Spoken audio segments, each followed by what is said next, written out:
So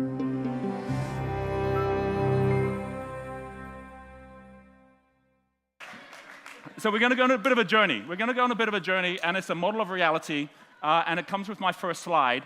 And this first slide here, it looks like a bit of an old-fashioned slide. It is actually an image from the Battle of Trafalgar, and this is something called the Blindside Revolution I'm about to share with you.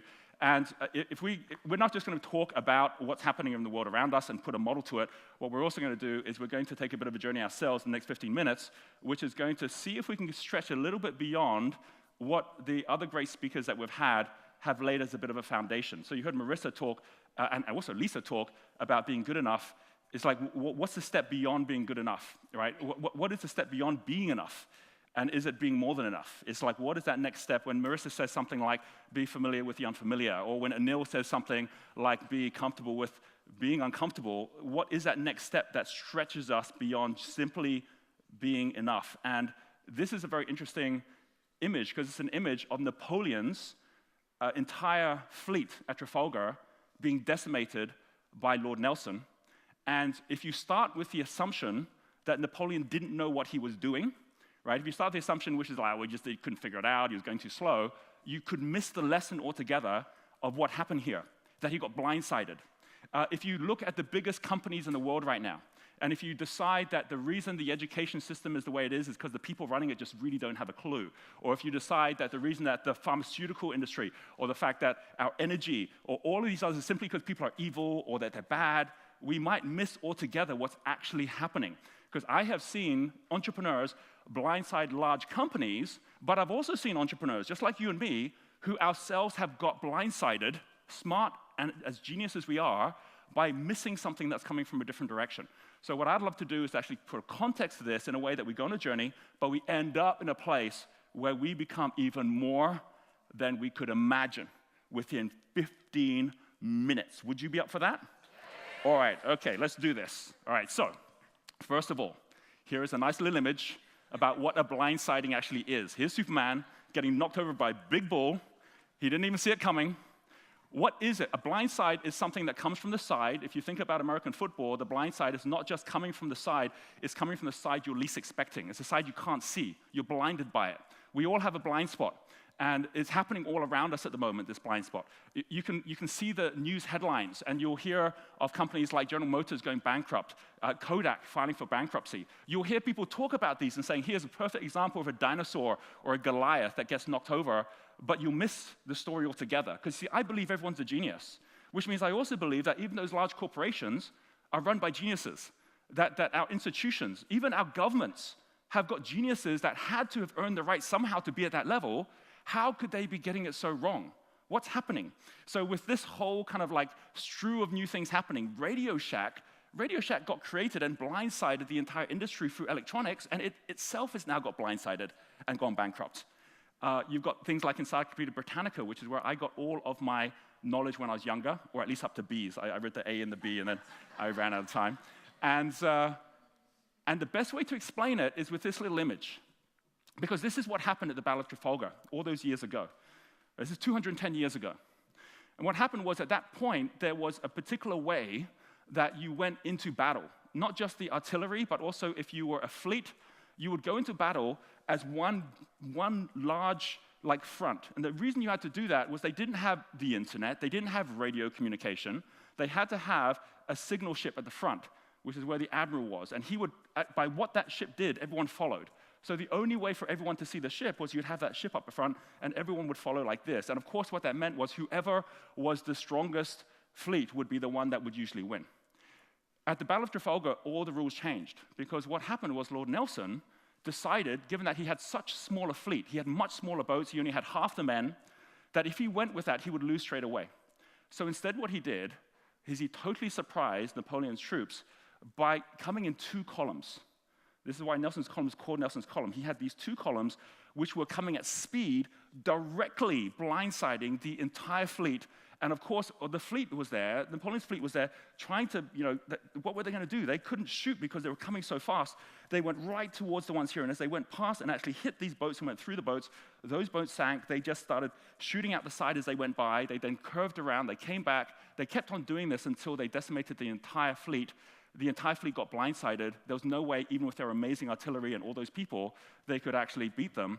And as a result of that, that was the pivotal point in that battle, and also in the entire Napoleonic War. Now, this is something that's happening now today, because you're coming at right angles, and you're coming at right angles in a way that you're seeing things differently from the ones who are actually there looking to attack things the way they used to be. So what does that mean in terms of what we're doing within our industries right now? What does it mean when in the last 6 months, the likes of Mark Zuckerberg, the likes of Richard Branson, the likes of Elon Musk, suddenly say, we're going to connect the whole world together? This all happened from October and November last year. There was this graph which showed that everyone until 6 months ago actually believed that by the time we got to the year 2020, we would have 2/3 of the world's population online.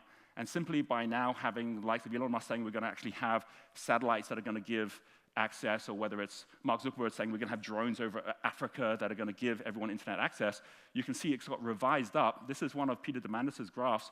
It got revised up from 2020, 66% of the world's population at 5 billion online and connected, to now altered 2020, 100%, and we just added another 2 billion within 6 months that we now project will be online within the next 5 years.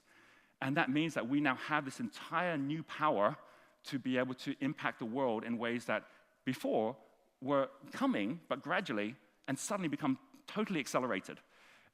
These are all from the last couple of months. This is January. SpaceX got $1 billion from Google and Fidelity, so they're all connecting with each other. Apple's now saying they're getting into the car industry as well. You've got Amazon who's getting into drones. So what's happening that you've got these different disruptions that are actually taking place? You've got Elon Musk, who had Tesla that everyone thought was a car company, now creating batteries to power entire homes, which means that he's going to disrupt the entire energy industry. And this happened just in the last month. So what's going on here? And if you have a camera, you might want to take a photo of the next 2 slides, because what we have here are the top 12 industries that have made up our entire industrial revolution. You might be there thinking you want to disrupt education. You might be there thinking you want to disrupt the environment, the way that we're going about communication. Whatever it is you're thinking of disrupting, have you noticed the people who actually are disrupting it almost always are never from the industry? Salman Khan with Khan Academy is disrupting education. He was never a teacher. He's a stock market trader. Elon Musk is now getting into cars, energy. That's not where he started at all. We look at every one person who's coming in. They're coming sideways, just like Lord Nelson, where they're not coming into that industry. They're coming sideways, not from an industry, but from a technology. So the difference of the Industrial Revolution, which was based on vertical industries, these are the big ones: entertainment, communication, education, transport, military, medical, construction. These are the ones that we have seen our parents go through, and then we were educated into ourselves. They're all getting disrupted horizontally by 12 technologies. Why is this important? Because if you're still focusing at what industry you're looking to get into, you might miss altogether the fact that the people coming in and disrupting that industry are doing it at right angles as a result of a technology. Here we have sharing and sourcing from crowd leverage. You've got artificial intelligence. We've got real-time translation that's now happening that gives you global reach. We've got Internet of Things. When you look at a company like Mindvalley, we had this conversation yesterday with some of the team at Mindvalley. It's like, are we an education company? Are we a marketing?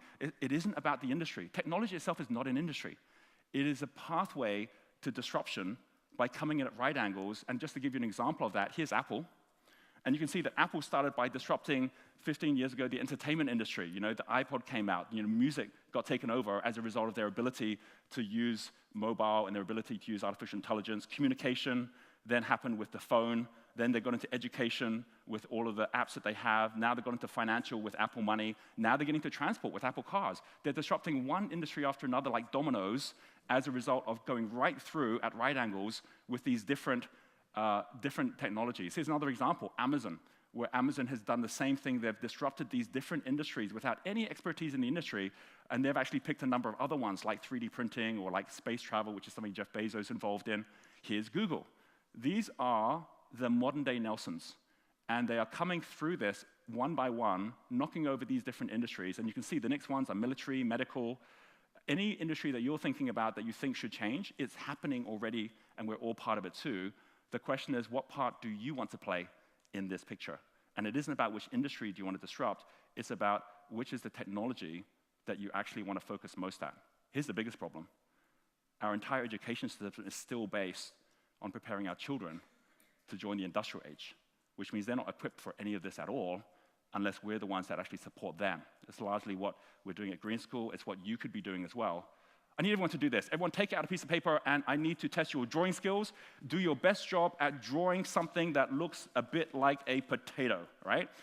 Astuti, here's Astuti's potato. She's got little blackheads in her potato. By the way, this is a bit of a trick little image here, because this is a bit of a subconscious exercise. What you have just drawn is, in fact, your brain. Please turn to the person next to you, point at your potato, and say, "This is my brain. This is my brain." Okay. All right, got your brain?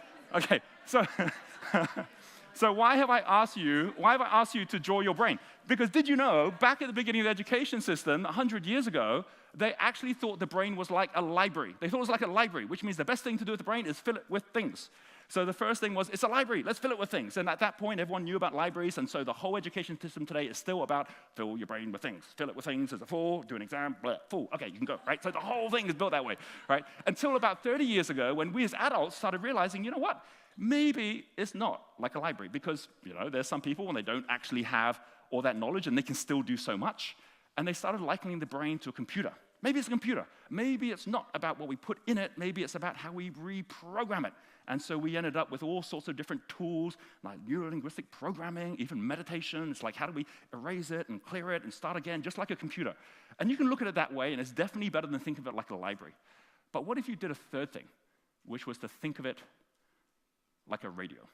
Everyone just put a little antenna on your potato, picking up radio waves. Imagine it was like a radio.